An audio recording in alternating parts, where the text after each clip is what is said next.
lahat ng sinabi ng Presidenteng Marcos Jr. aka Bangag tungkol kay Zaldico ay fake news. Kumpirmado po, hindi siya naaresto. Kumpirmado po, hindi nakadetena si Zaldi. Kumpirmado po, ligtas si Zaldico. So mga Pilipino, mga kababayan, hayan po, for the record, ang ating presidente ang siyang nagkalat ng fake news. Confirmed, confirmed, confirmed. Pero nais ko rin pag-usapan, bakit ba nagagalak tayo na fake news yung pagkakaaresto kay Zaldico? Hindi ko naman po sinasabi na hero si Zaldico ha. Hindi ko po sinasabi na walang pananagutan si Zaldico. Darating ang punto na kinakailangan harapin din ni Zaldico ang pananagutan. Pero sa ngayon, importante kasi yung siniwalat ni Zaldico. Hindi po pwedeng magmilinis ang ating presidente, aka Vangag, at sabihin na ang kanyang administrasyon ay sineryoso ang korupsyon dahil si Zaldico ang nagbigay testimonya na ang presidente ang arkitekto ng korupsyon pagdating po sa flood control scam at sa scam ng infrastruktura. Hindi po mabubura na bagamat siguro may pananagutan si Zaldico kung hindi siya nagsalita na siya mismo ang nag-deliver ng 25 billion na kupit. Kupit pa ba yun? Napakalaking kupit naman yung 25 billion na yun na kinurakot kay Marcos Jr. Wala tayo ngayong testigo na naglantad ng ganyang katotohanan. At siyempre, hindi gaya ni Madriaga, kapanipaniwala ba si Zaldico? Well, siyempre, unang-una, wala naman pong talagang magdududa na si Zaldico ay malapit na malapit, hindi lang doon kitang baluslos, kundi kay Bangag Jr. mismo. Bakit? Dahil alam natin na supporter na talagang matindi si Zaldico ni Marcos Jr. Nung kampanya, ako, tatayong testigo na yung Agusta helicopter na pressurized na merong sariling radar kaya kaya niya lumipad sa ulap, no? Naiwan kaming lahat dahil yung helicopter lang ni Bangag ang merong radar nung kami nagpunta sa saan ba 'yon? Sa Apayaw ba 'yon? Yung Kilabernos papunta ng Kalinga, hindi na kami nakasunod dahil siya lang yung may helicopter na may radar at maulap. Yan po, gamit 'yon. Helicopter 'yon ni Zaldico. At hindi naman kaduda-duda, walang nagdududa na napakalapit niya kay Tambaluslos dahil siya ang talagang committee on chairperson, kaya chairperson ng Committee on Appropriations. At siyempre, hindi po talaga kaduda-duda na alam ni Zaldico kung ano ang mga in-insert ni Marcos Jr. dahil siya ang chairperson ng Committee on Appropriations sa House.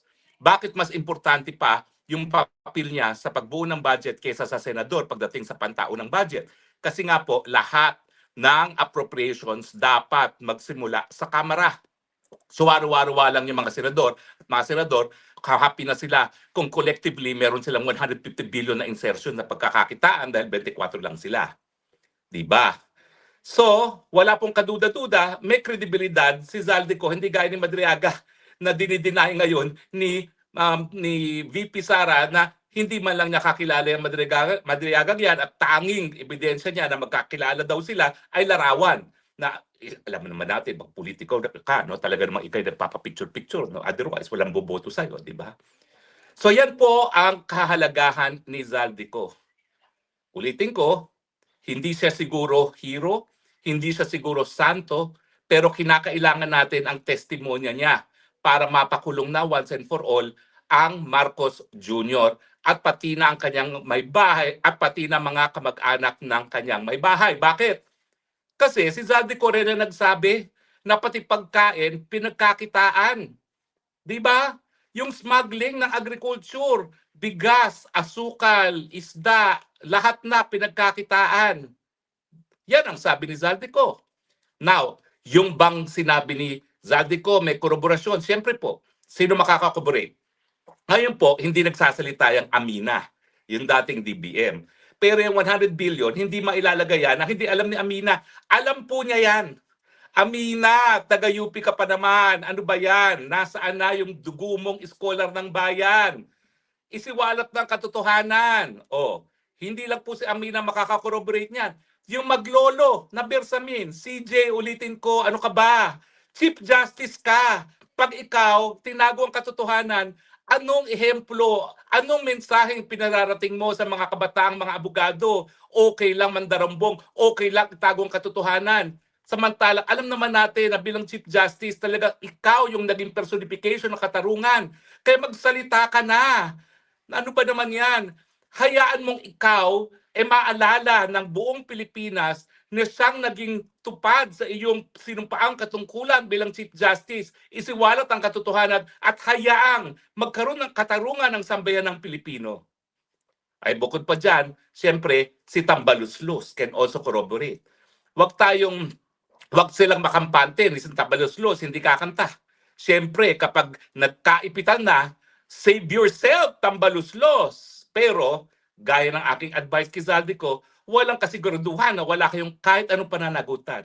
Baka meron naman. Pero, siyempre, kung wala ng ibang testimonya ang mapipresenta para maparusahan si Marcos Jr., yan ang iyong dahilan kung bakit kayo po pwedeng mabigyan ng testimonial immunity. In fact, ang hamon ko sa inyong dalawa ngayon, Tambaluslos at Zaldico, mag-unahan na kayo. Gawin nyo ng sworn statement ang inyong mga nalalaman. Ipa-deposition nyo na.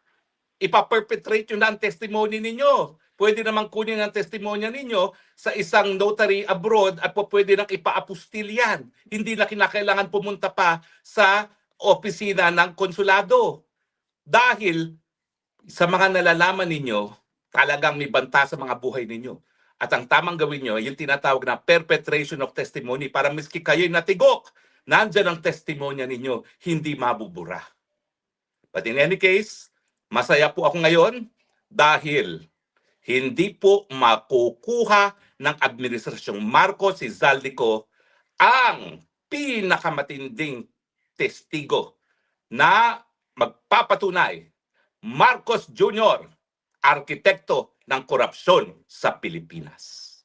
Maraming salamat po sa inyong patuloy na pagtangkilik sa ating Spokes Hour.